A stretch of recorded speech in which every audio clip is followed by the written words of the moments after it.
Hi, welcome back to Good Morning Vail. I got Mr. Dan Smith joining us with Vail Mountain Rescue. How was the weekend? All right? Nice and quiet. It was a beautiful weekend. There were people. You saw people fishing. We had some trainings going on up on Vail Pass. There's still people skiing and snowboarding. Snow machining pretty much done. We kind of hope that's done. Otherwise, Hopefully. you're going to hit a nice piece of aspen and rip your skid off. Yeah. We sort of totaled up the box score for the year so far. We only ate 1.5 snow machines. Totally burned the engine out of one and ripped the ski off another one. That's not that. That's. I mean, you've That's had normal worse for years. us. Oh, we've had hit a tree and it's just totally toast. And it's the nature of the beast. Yep.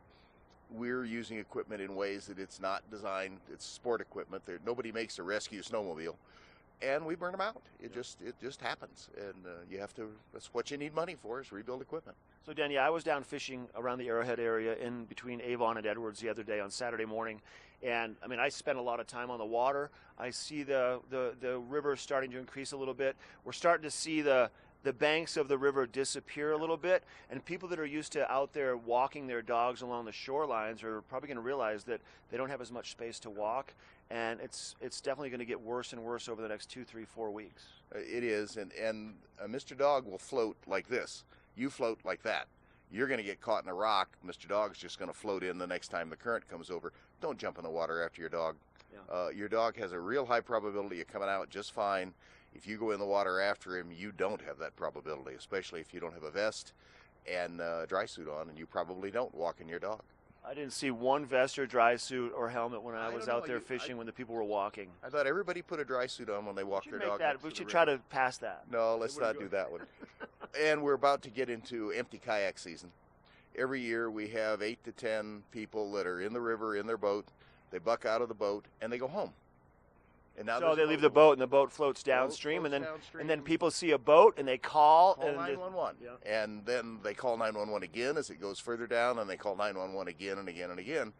Or the boat gets stuck and then they're calling 911 for 2 or 3 days. If you lose your boat, call Vail Dispatch. Their phone numbers in the book. Just call them or call one of the law enforcement agencies. Let somebody know that your boat's in the water. Then we'll go look for it because we'd like to get it out. If it's safe for us to get it out of the water, we'll do that. But then we're not running after the same boat 4 and 5 times. And it's not just us, because when we go, fire goes, the local police authority goes, ambulance goes.